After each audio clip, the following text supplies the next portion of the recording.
जय हिंद। आज आपके लिए फिर से हम वर्ण विचार लेकर के आए हैं। हिंदी में एक टॉपिक है। आपको हम पिछली वीडियो में जब हम पिछले वाली वीडियो जब पढ़ाए थे भाषा व्याकरण वाला, तो उसमें आपको हम बताए थे कि जो मेरा फर्स्ट वीडियो होगा वो वर्ण विचार पर होगा। तो वर्ण विचार आज हम लोग समझेंगे। वर्ण विचार को इंग्लिश में फोनोलॉजी कहते हैं। देखिए वर्ण विचार में हम लोग करते क्या है, इसमें वर्ण का उच्चारण, वर्ण उच्चारण, संधि आदि पर हम लोग विचार करें, यानी यही सब चीजों के बारे में पढ़ते हैं। वर्ण हो गया, फिर उसके उच्चारण के बारे में पढ़ते हैं, संधि के बारे में पढ़ते हैं और उनके अतिरिक्त और भी बहुत सारी चीजें हैं। इन सब चीजों के बारे में जब हम लोग पढ़ते हैं तो उसको हम लोग वर्ण विचार के अंतर्गत रखते हैं, क्योंकि आपको हम बताए थे कि व्याकरण के 3 विभाग हैं, वर्ण विचार, शब्द विचार और वाक्य विचार। तो मेरा पहला ये टॉपिक है वर्ण विचार का। तो वर्ण में हम लोग को पढ़ना किस चीज के बारे में है, वर्ण के बारे में, उनके उच्चारण के बारे में और संधि के बारे में और उनसे भी और कई सारी चीजें हैं। तो वर्ण विचार आपको समझ में आ गया। देखिए सबसे पहले हम लोग समझते हैं वर्ण होता क्या है। ठीक है, वर्ण को हम लोग अक्षर भी कहते हैं। तो भाषा की सबसे छोटी इकाई, भाषा की सबसे छोटी इकाई को हम लोग वर्ण या अक्षर कहते हैं। भाषा की सबसे छोटी इकाई को हम लोग क्या कहते हैं, वर्ण या अक्षर कहते हैं। ठीक है, भाषा की सबसे छोटी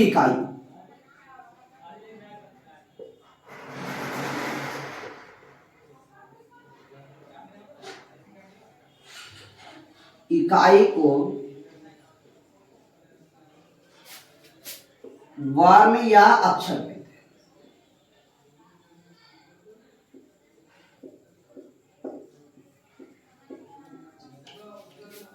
देखिए जब प्राचीन समय में, हम पिछली वीडियो में बताए थे कि जब प्राचीन समय में जो हमारे मुख से ध्वनि निकलती थी उसको कहीं नहीं तो कहीं नहीं हम लोग एक चिन्ह के रूप में क्रिएट कर देते थे। जैसे हमारे मुख की ध्वनि आ निकली और आ के साउंड के लिए हमने इस चिन्ह को क्रिएट कर दिए। तो इसी प्रकार से हम लोग धीरे धीरे क्रिएट हो गया और वही हमारा वर्ण बन गया। ठीक है, तो भाषा की जो हम लोग लैंग्वेज होता है तो उसकी सबसे छोटी इकाई ध्वनि होती है, तो उसी को हम लोग कहते हैं, भाषा की सबसे छोटी इकाई को वर्ण या अक्षर भी हम लोग कह सकते हैं। ठीक है, ठीक है। अब हम लोग समझते हैं कि वर्णों के समूह जब वर्ण को मिला देते हैं, ठीक है, जैसे हम लोग पुष्प को मिलाने से हमारा पुष्प का माला बनता है, उसी तरह जब वर्णों को मिला देते हैं तो हमारा बनता है वर्णमाला। वर्णमाला कैसे बनता है, तो वर्णों के समूह को वर्णमाला कहते हैं। वर्णों के समूह को हम लोग वर्णमाला कहते हैं।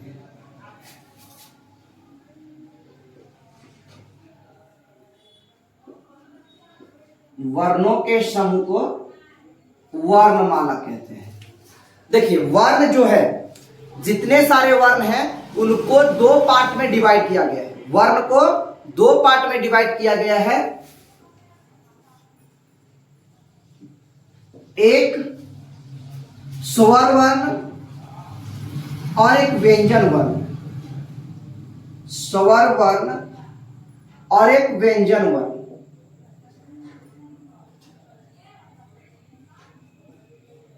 वर्ण हम लोग समझ गए। अब समझते हैं स्वर वर्ण। देखिए स्वर वर्ण होता है जिस वर्ण का उच्चारण, अगर हम लोग जिस वर्ण का उच्चारण करेंगे हमारी मुख से जो ध्वनि निकलेगी बिना किसी रुकावट के अगर निकल गई तो वो स्वर वर्ण है। यानी हम लोग एक तरीके से और भी कह सकते हैं कि जिन वर्णों का उच्चारण करते समय किसी दूसरे वर्ण की सहायता नहीं लिया जाता उसे हम लोग स्वर वर्ण कहते हैं। यानी जिस वर्ण का उच्चारण बिना किसी दूसरे वर्ण की सहायता से किया जाता है, आप इसको नोट करेंगे, जिस वर्ण का उच्चारण बिना किसी दूसरे वर्ण की सहायता से किया जाता है उसको हम लोग बोलते हैं स्वर वर्ण। अब देखिए व्यंजन वर्ण उसी का अकॉर्डिंग है। व्यंजन को बोलते समय कहीं नहीं तो कहीं नहीं स्वर की मदद ली जाती है।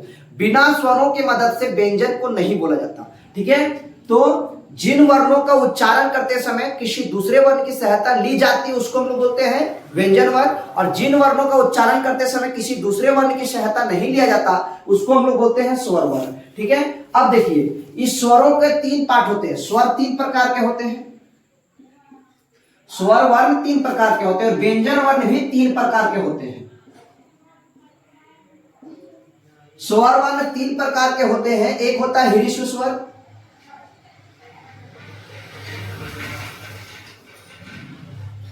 ह्रीश्व स्वर,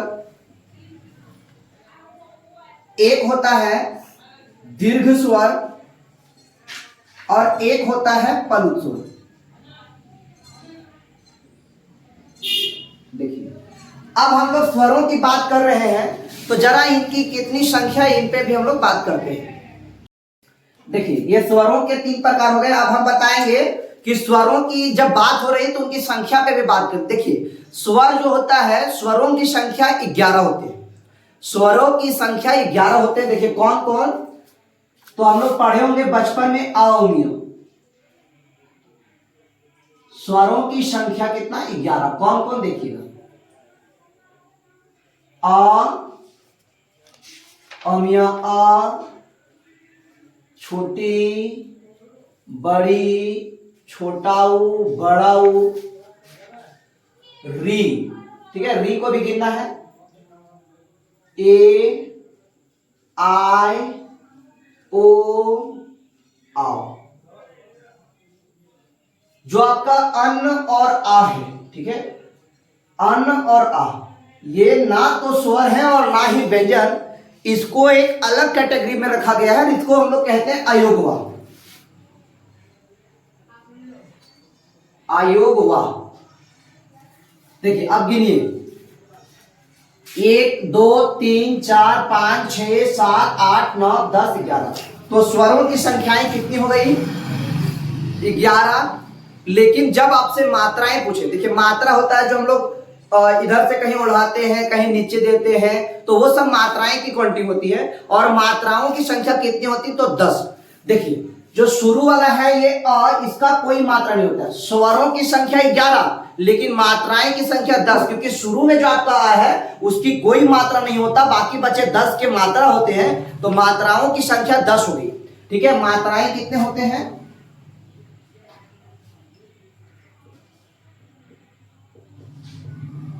मात्राएं होते हैं आपका 10 और स्वर कितने होते हैं 11।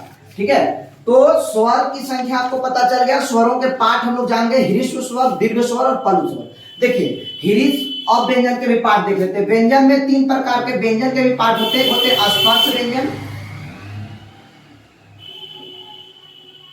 एक होते हैं अंतस्थ व्यंजन,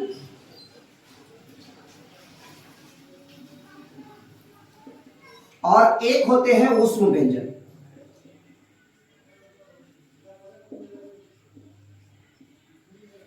चलिए अब इसके हम लोग ह्रीश्व स्वर पर चर्चा करते हैं।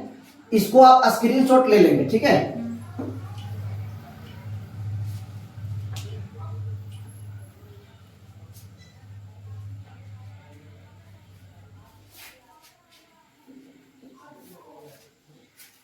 देखिए स्वर के 3 पार्ट हो गए,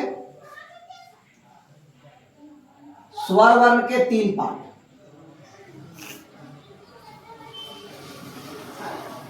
ह्रीश्व स्वर,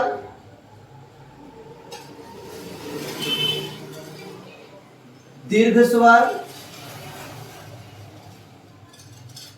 और एक पलुत स्वर। ठीक है, देखिए जब भी कभी में री की मात्रा होता है तो हम लोग री की मात्रा को सही प्रोनाउंसिएशन नहीं कर पाते हैं, कभी कभी गड़बड़ियां हो जाती है। जैसे इस तरीके से कुछ वर्ड होता है तो इसको हम लोग क्या पढ़ते हैं, तो ये सही रूप से लिखा हुआ मात्री, ये री की मात्रा है। ठीक है, मात्र नहीं है मात्री है, तो री की प्रोनाउंसिएशन स्टेप्स होता है, इसीलिए इसमें भी इसी तरह ह में दिया गया है। तो ये ह्रीश्व स्वर है। ह्रीश्व स्वर हम लोग किसको कहते हैं, तो वे स्वर जिनकी उच्चारण करते समय थोड़ा बहुत मतलब बहुत थोड़ा समय लगता है, यानी चुटकी बजाने जितना समय लगता है उसको हम लोग ह्रीश्व स्वर कहते हैं, बहुत बिल्कुल कम समय। और ह्रीश्व स्वर की संख्या 4 है। ह्रस्व स्वर कितने हैं? 4। कौन कौन? तो अ, ई,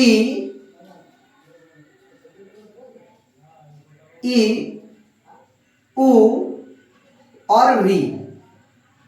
ये आपके 4 ह्रस्व स्वर हो गए। कौन कौन? अ, छोटी, छोटा उ और री। ह्रस्व स्वर 4 हो गए हैं। अब हम लोग चलते हैं दीर्घ स्वर। देखिए दीर्घ स्वर किसको कहते हैं? तो जिसमें ह्रस्व स्वर से दोगुना समय लगता है, जिसकी उच्चारण करते समय ह्रस्व स्वर से दोगुना समय लगता है, उसको हम लोग कहते हैं दीर्घ स्वर। इनकी संख्या 7 है।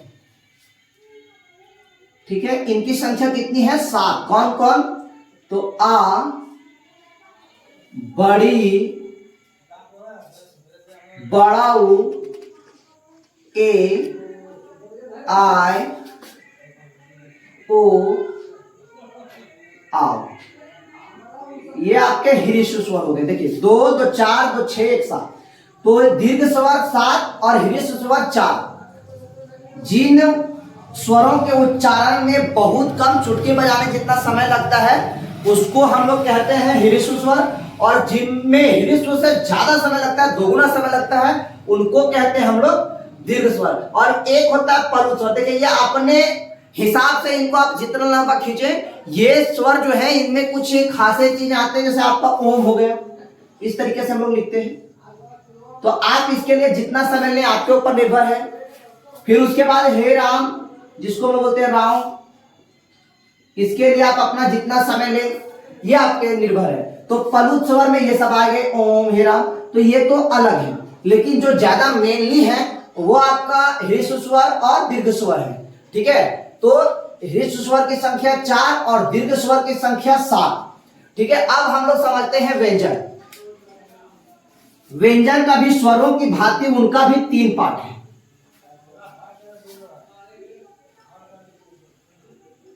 व्यंजन वर्ण भी 3 प्रकार के होते हैं। व्यंजन वर्ण अभी बताए थे कि जिस वर्णों का उच्चारण करते समय किसी दूसरे वर्ण की सहायता ली जाती है उसको हम लोग बोलते हैं व्यंजन वर्ण। ठीक है, चलिए अगर थोड़ा सा स्वरों के भी अन्य प्रकार को हम लोग देखते हैं। देखिए 2 गो स्वर हम लोग उनके अन्य प्रकार हैं स्वरों के। अन्य प्रकार किनके? स्वरों के। स्वरों के अन्य प्रकार एक हम लोग सुनते होंगे अनुनासिक,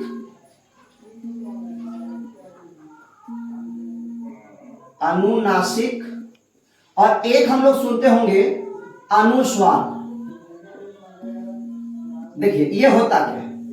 अनुनासिक का मतलब है कि जिसका उच्चारण अगर हम लोग करते हैं तो जो हमारी प्राण वायु है, यानी जो हमारा आवाज है, साउंड जो है, वो नाक और मुंह, जब हम लोग वर्ण का उच्चारण करते हैं तो जो प्राण वायु है वो नाक और मुंह दोनों से निकलती है। और इसके लिए हम लोग चंद्र बिंदु का यूज करते हैं। किसका यूज करते हैं? तो चंद्र बिंदु, चंद्र बिंदु का यूज करते हैं इसके लिए हम लोग। और अनुस्वार जो है इसका उच्चारण करते समय जो हमारी प्राण वायु है या ध्वनि, जो हमारा आवाज है, साउंड, वो केवल नाक से निकलती है। कहां से निकलती? केवल नाक से। और इसके लिए हम लोग केवल बिंदु यानी अधर नाक का यूज करते हैं। किसी भी चीज के ऊपर ऐसे हम लोग लिखते हैं ना, वो, तो इसके लिए हम लोग एक बिंदु का यूज करते हैं। देखिए अब इन दोनों में से बहुत छोटा सा फर्क है, बहुत छोटा सा डिफरेंट है कि अनुनासिक का उच्चारण नाक और मुंह दोनों से होता है और अनुस्वार का उच्चारण ओनली नाक से होता है। ठीक है, ये स्वरों के अन्य प्रकार थे। अब देखिए हम लोग व्यंजन पे चर्चा करते हैं। व्यंजन के भी 3 प्रकार होते हैं। एक स्पर्श व्यंजन,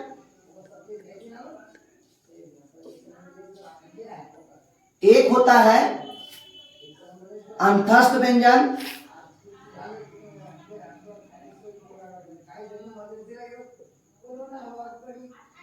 और एक होता है ऊष्म व्यंजन।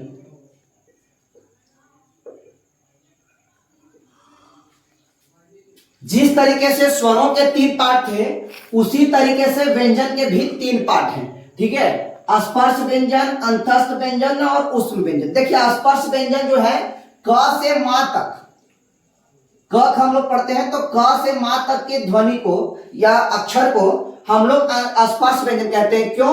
क्योंकि जब इनका उच्चारण करते हैं तो जो हमारी जीभ है या फिर हमारा जो मुंह का अलग अलग हिस्सा है वो अलग अलग जगहों पे स्पर्श करती है, 5 जगहों पे मेनली स्पर्श करती है, इसीलिए हम लोग इसको स्पर्श व्यंजन कहते हैं। यानी स्पर्श व्यंजन के उच्चारण करते समय जीभ या फिर हमारी आवाज जो है अलग अलग जगहों को स्पर्श करती है। ऊपर तो कंठ को छोड़कर बाकी जगह को जीभ स्पर्श करती है, इसीलिए हम लोग इसको स्पर्श व्यंजन कहते हैं। और ये आपका क से लेकर मां तक है। ठीक है, देखिए क ख जो हम लोग लिखते हैं इस तरीके से, क ख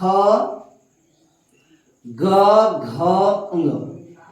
ठीक है, इसको अंगा पढ़िए, च छ ज झ इ, ट ठ ड ढ मूर्धन्य, त थ द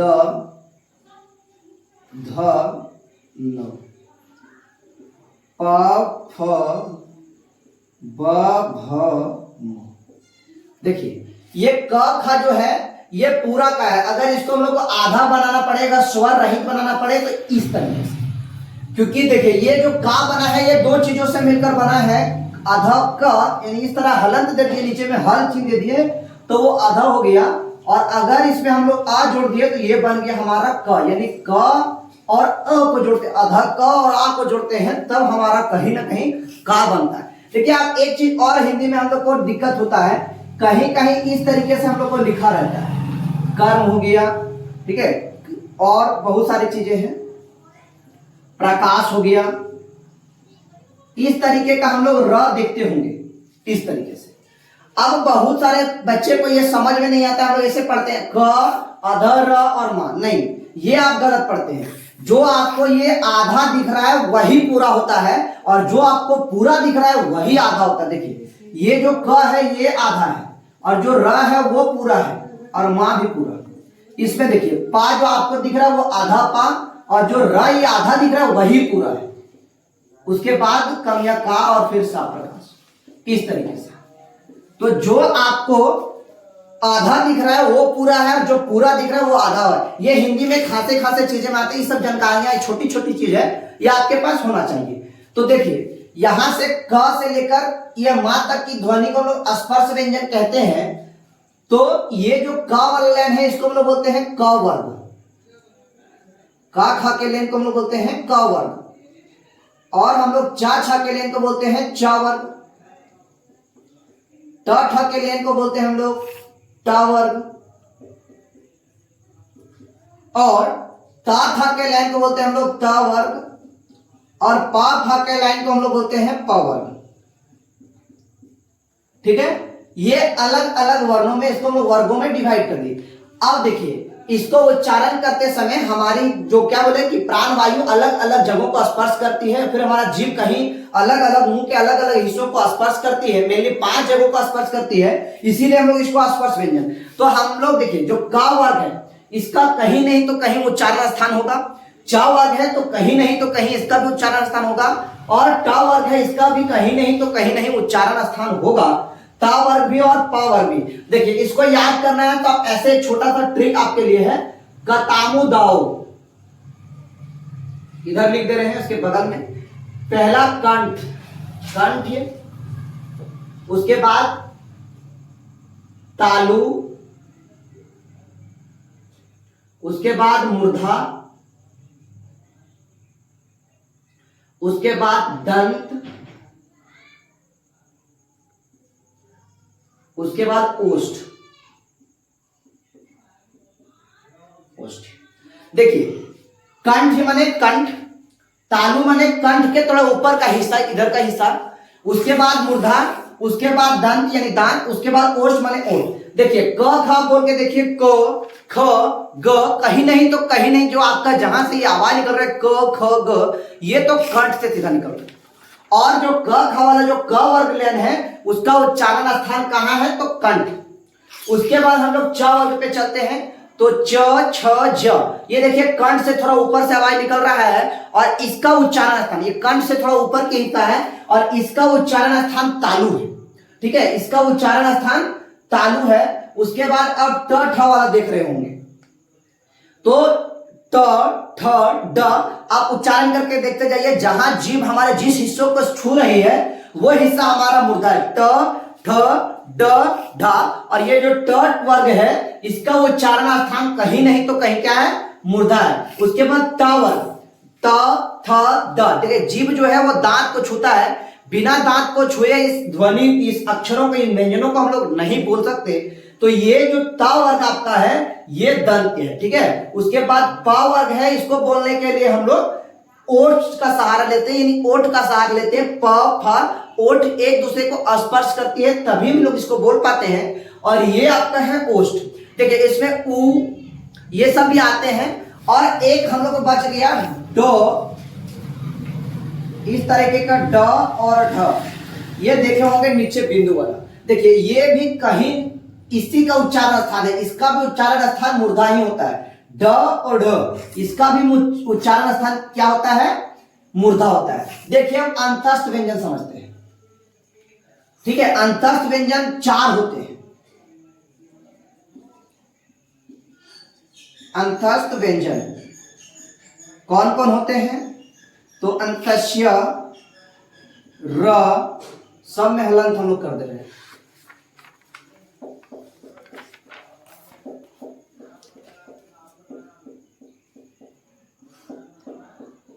अंतस्य, र, ल, उ। देखिए ये अंतस्थ व्यंजन हो गए।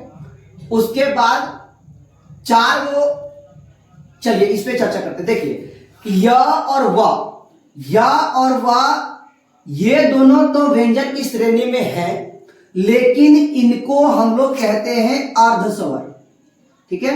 आधे स्वर कहते हैं। बेशक इनको हम लोग व्यंजन में ही गिन रहे हैं, लेकिन इनको हम लोग क्या कहते हैं, अर्ध स्वर।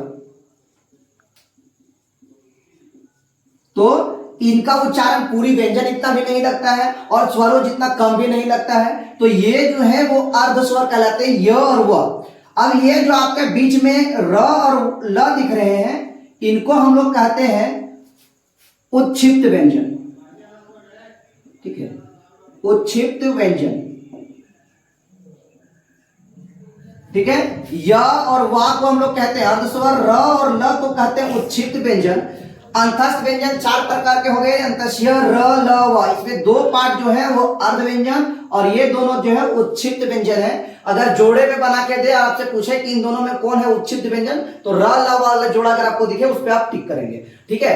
अब हम लोग समझते हैं, देखिए ऊष्म व्यंजन। ऊष्म व्यंजन भी 4 ही प्रकार के होते हैं। कौन कौन, तो ये तलब सा, मूर्धन सा, धन सा और एक ह, ये सब को हम लोग बोलते हैं ऊष्म व्यंजन, ठीक है। अब इसको ऊष्म व्यंजन क्यों कहते हैं, तो जब इसको हम लोग बोलते हैं तो हमारी मुख से, हमारे मुंह से गर्म वायु यानी गर्माहट टाइप का वायु हमारे मुंह से निकलता है। उष्मा, उष्मा का मतलब क्या होता है, हीटेड, गर्मी।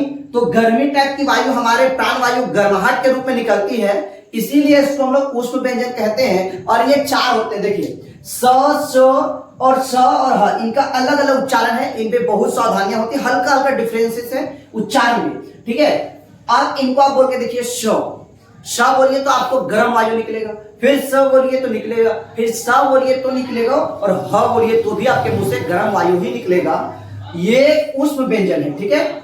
ये ऊष्म व्यंजन है क्योंकि इसको बोलने से हमारे मुख से क्या निकलती है, मुख माने मुंह से क्या निकलती है, तो उष्मा निकलती है, इसीलिए इसको हम लोग क्या कहते हैं, ऊष्म व्यंजन,